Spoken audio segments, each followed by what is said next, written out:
Pawar sir, सर्व शिक्षक शिक्षिका, सर्व विद्यार्थी मित्रांनो, सकाळी इयत्ता पहिलीच्या मुलांचं स्वागत झालेलं आहे, तुम्ही पाहिलं असेल. आणि आता दुपारून 7वीच्या मुलांचा निरोप होतो आहे. पहिलीला येतील, 7वीचे जातील.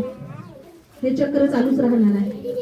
पुढच्या वर्षी 6वीची बॅच 7वीला, 7वीचे जातील, पुन्हा नवीन दाखल होतील. हे चक्र फिरत राहणार आहे. शिक्षकांची बदली होते, आपल्याला वाईट वाटतं, नवीन शिक्षक येतात. ऋतुचक्र, हिवाळा, पावसाळा, उन्हाळा चालू आहे, महिने फिरत आहेत. हा बदल, हा निसर्गाचा बदल आहे, निसर्गाने ठरवलेला बदल आहे. आणि हा बदल आपण आनंदाने स्वीकारला पाहिजे. मला आठवतो तो दिवस ज्या वेळेला आम्ही ह्या शाळेत आलो, तेव्हा ही बॅच कितीला होती? 5वीला. आणि ह्या बऱ्याचशा मुली या शाळेत येत नव्हत्या. शाळेत येत नव्हत्या, यांना कुठं जायचं होतं? स्कूल. आणि आज ह्या मुली काय म्हणतात? इथं 8वीचा वर्ग उघडा म्हणतात का? हो म्हणतात का? ज्या मुली महिना ईश्वरी 1-1.5 महिना शाळेत आली नाही, रडत होती, आणि जेव्हा शाळेत आली, आईला घेऊन आली, खूप रडत होती, मला यायचं नाही या शाळेत. आणि ही कोमल आणि ही तेजस्विनी ह्या भांडत होत्या माझ्याशी, टीचर आम्ही दाखला घेऊनच जाऊ. आणि मी त्यांना सांगितलं आम्ही दाखला देणारच नाही. आणि आज त्या मुली इतक्या ह्या शाळेमध्ये रमल्या आहेत. खूप चांगली बॅच आहे, इतके हुशार मुलं आहेत, खूप हुशार मुलं आहेत.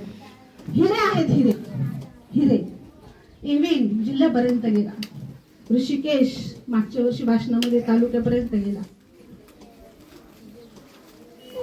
इतकं आज खरंच खूप असा कंठ दाटून येतो आहे. ओमला बघितल्यावर असं वाटतं की कसं होईल आमच्या कबड्डीचं पुढच्या वर्षी. सगळे मुलं खूप खूप चांगले आहेत, मुली खूप हुशार आहेत. सगळ्या मुलींचे नाव घेणं शक्य नाही, पण खूप चांगल्या, खूप सुंदर, हुशार, आज्ञाधारक अशा विद्यार्थिनी आहेत.